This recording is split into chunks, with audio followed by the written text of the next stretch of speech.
ওকে, আজকে আমরা মূলত একটা রেডিয়ানকে ডিগ্রিতে প্রকাশ করব, তাও আবার ক্যালকুলেটরের মাধ্যমে। তো আমরা এমএস ক্যালকুলেটর নিয়ে নিলাম। আচ্ছা, আমাদের কোশ্চেনে বললো কিসে প্রকাশ করো? ডিগ্রিতে প্রকাশ করো।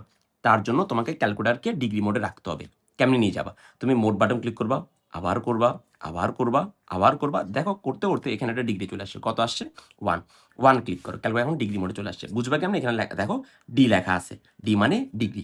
এখন তুমি কোশ্চেনকে তুলবা। কোশ্চেন বললো 1, আরে 1, আরে ভাই তুললাম। এখন আছে রেডিয়ান। ভালো কথা, প্যারা নেই। তুমি কি করবা? ক্যালকুলেটর যেহেতু ওরা যেহেতু রেডিয়ান বলছো, তুমি রেডিয়ান মানলি তুলবা। কেমনে তুলবা? রেডিয়ান মানে কি? রেডিয়ান মানে হচ্ছে আর, এটা হচ্ছে রেডিয়ান। এন্ড এটা তুলবা কেমনে? তুমি সিম্পল কাহিনী, শিফট বাটন ক্লিক করবা, করার পরে হচ্ছে আনসার বাটন ক্লিক করবা। দেখো এখানে রেডিয়ান কত লেখা আছে, এই তো এখানে লেখা আছে রেডিয়ান আর। সিম্পল। ওকে ফাইন, ঠিক আছে। তুমি এখন জাস্ট একদম জাদুর ম্যাজিকের মতো সুন্দর মতো ইকুয়াল বাটনটা ক্লিক করে দিবা।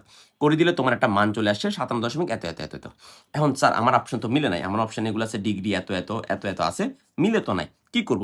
তুমি জাস্ট জাস্ট একটা ম্যাজিক্যাল বাটন আছে, এটা ডিগ্রি বাটন। এটা তুমি ক্লিক করলে তোমাকে সবকিছু ডিগ্রি ভেঙে ভেঙে দিবে। দেখো 57 ডিগ্রি 17 মিনিট। দেখো 57 ডিগ্রি 17 মিনিট। প্রথমটা ডিগ্রি, পরেরটা মিনিট, পরে কিছু না থাকলে ওটা সেকেন্ড। তাই 57 ডিগ্রি 17 মিনিট 17 মিনিট 44.821 সেকেন্ড। মিলে গেছে। তাহলে আমাদের উত্তর হচ্ছে এটা। ইজি। টাটা।